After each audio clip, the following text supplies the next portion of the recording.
Kapolres Karawang AKBP Aldi Subartono mengungkapkan kronologi pembunuhan S, bocah 14 tahun yang dibuat seolah bunuh diri.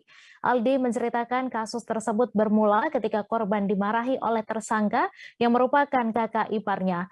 Keduanya terlibat cekcok hingga tersangka T naik pitam dan membenturkan kepala korban ke beton hingga meninggal. Untuk informasi lebih lengkapnya akan disampaikan langsung oleh rekan jurnalis Tribun Jabar, Suwandi yang kini sudah terhubung bersama kami. Silakan rekan Suwandi. Ya, terima kasih Mei. Selamat sore Tribunas. Jadi kemarin Kapolres Karawang menggelar ekspos pengungkapan kasus pembunuhan bocah berumur 14 tahun yang dilakukan oleh kakak iparnya.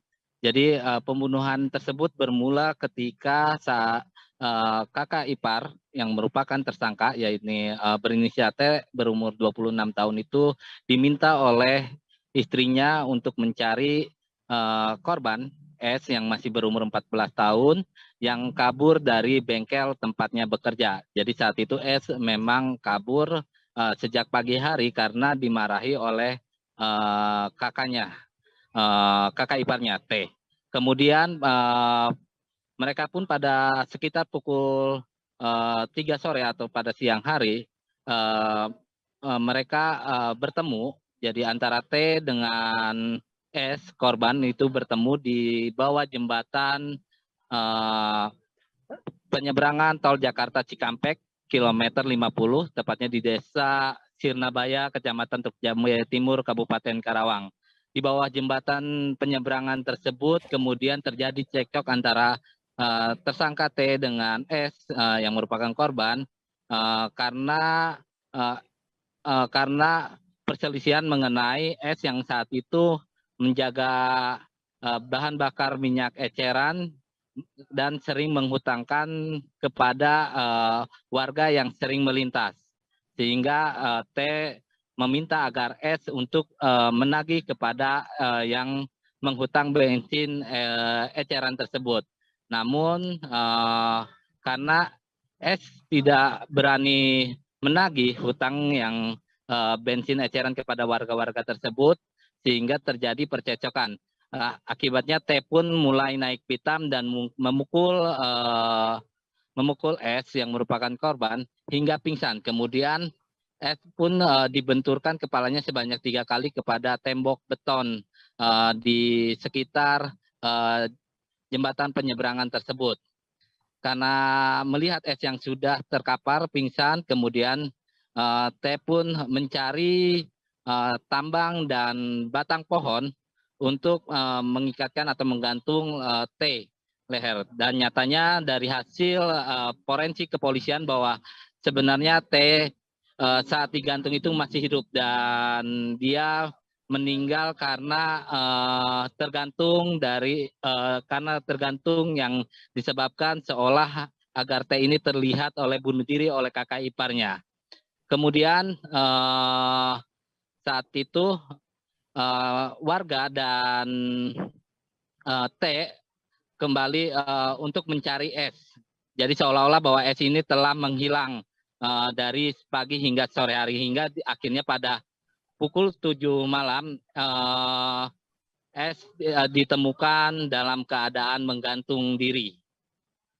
Kemudian kepolisian pun sebelumnya sempat menyatakan bahwa S ini menjadi salah satu korban gantung diri. Namun hari esoknya Komnas Perlindungan Anak melakukan survei ke lokasi dan mereka melihat adanya kejanggalan aksi nekat S yang disangka bunuh diri tersebut dan meminta ke pihak kepolisian untuk melakukan penyelidikan lebih lanjut terhadap kasus tersebut. Hingga akhirnya kepolisian kasus tersebut pun diambil oleh Kapolres Karawang AKBP Aldi Subartono untuk melakukan penyelidikan lebih lanjut hingga akhirnya melakukan otopsi langsung membongkar kuburan dari S sendiri.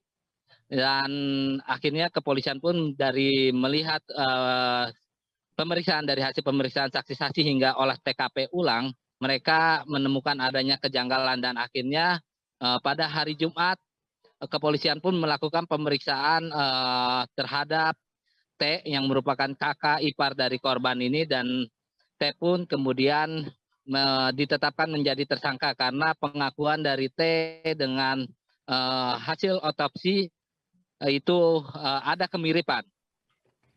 Seperti itu, Mei.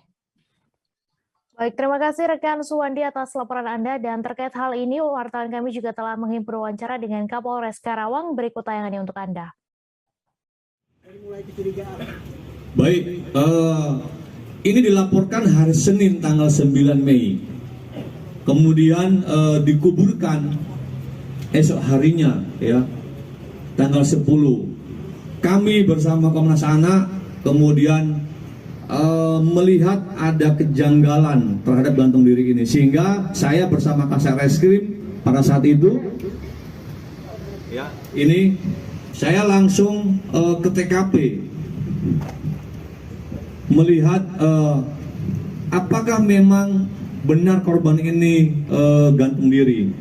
Nah, sehingga setelah kami ke TKP, saya melihat ada potensi kejanggalan, sehingga kami terus berkoordinasi dengan Komnas Anak melakukan penyelidikan.